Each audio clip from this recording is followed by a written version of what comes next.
Assalamualaikum warahmatullahi wabarakatuh. Salam Om Swastiastu, Namo Buddhaya, salam kebajikan rahayu. Halo semuanya, kami dari Prodi Kewirausahaan ingin menyelesaikan tugas proyek base kami di mata kuliah Manajemen dan Organisasi. Saya Mawarda Juliana Nasution. Saya Nesela Khairunisa. Saya Rapika Sari. Saya Nurul Jati Tanjung. Saya Debbie Kherani. Kami akan mewawancarai sekolah Yayasan Pendidikan Nur Ajiji Tanjung Merawa yang di Jalan Pahlawan Tanjung Merawa. Mari ikuti kegiatan.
Selamat siang. Terima kasih sudah meluangkan waktunya untuk mengikuti wawancara pada hari ini. Kami selaku mahasiswa Satyatara Bhinneka ingin mewawancarai organisasi OSIS pada sekolah ini.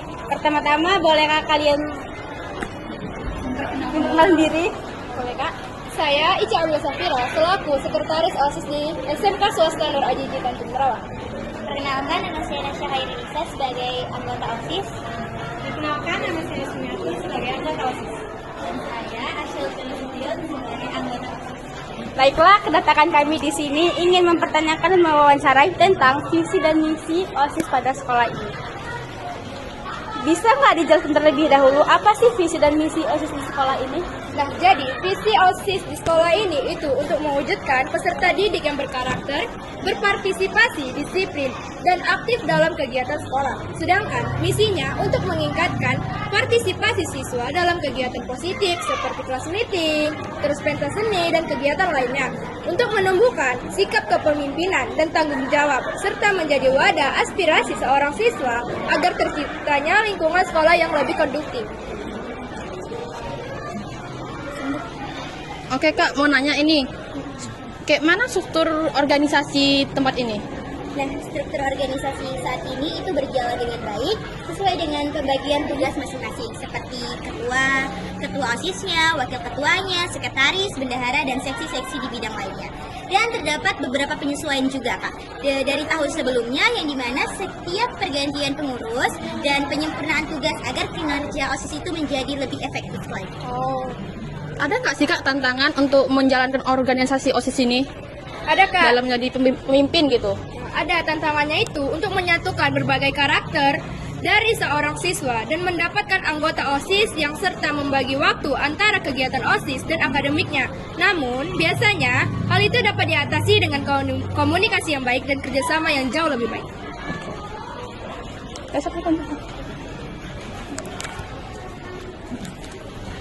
Kalau boleh tahu, bagaimana cara kalian memastikan bahwa setiap divisi bekerja sesuai dengan tugas dan fungsinya? Nah, setiap OSIS itu pasti Kak memastikan setiap divisinya bekerja sesuai dengan tugasnya melalui pembagian job desk-nya. Nah, yang jelas pengawasan dari ketua dan koordinator divisi serta evaluasi rutin setelah melakukan kegiatan. Apa saja sih yang kalian pertimbangkan untuk menentukan program kerja OSIS? Nah, faktor antara lainnya itu yang sering kami pertimbangkan tentang pertama kebutuhan siswa, baru visi dan misi sekolah, dan waktu pelaksanaan, serta ketersediaan dana untuk manfaat program kerja bagi seluruh warga sekolah.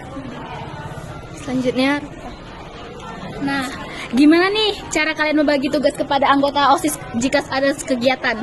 Nah, cara membaginya itu Pak, kita itu berdasarkan struktur kepanitiaan yang telah dibuat dan kemampuan masing-masing anggotanya. Dan juga setiap anggota diberikan tanggung jawab masing-masing sesuai bidangnya agar kegiatannya itu dapat berjalan secara efektif dan terkoordinasi. Menurut kalian bagaimana cara mengatasi anggota yang tidak menjalankan tugasnya dengan baik? Cara kami untuk mengatasi perlakuan anggota yang nggak baik itu seperti pertama, memberikan teguran pertama ataupun arahan dari ketua OSIS. Jika arahan dari ketua OSIS tidak didengar, maka kami akan langsung menindaklanjutkan ke pembina OSIS. Jika pembina OSIS juga tidak mendengar, kami akan langsung menindaklanjutkan ke siswaan. Jadi, jika ada yang nggak memahami ataupun mengikuti aturan OSIS, maka langsung akan dievaluasi oleh ketua kami. Oke, apa strategi kakak dan motivasi kakak jika anggota kakak itu lebih aktif? Nah, strategi yang dilakukan adalah memberikan dukungan, apresiasi atas kerjanya, dan menciptakan suasana kerja kita itu dalam keanggotaan itu yang nyaman. Dan juga serta melibatkan anggota dalam pengambilan keputusan agar mereka itu merasa dihargai, Kak. Satu lagi, bagaimana cara kakak agar anggota kakak berjalan sesuai rencana yang kakak inginkan?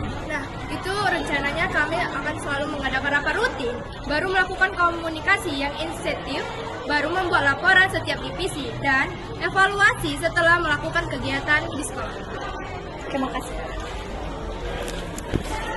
Baiklah, dengan demikian sesi wawancara kami akhiri. Terima kasih atas kerjasama dan kesungguhan yang telah ditunjukkan. Semoga sukses semuanya. Siang. Terima kasih. Sekian wawancara pelajar hari ini. Terima kasih.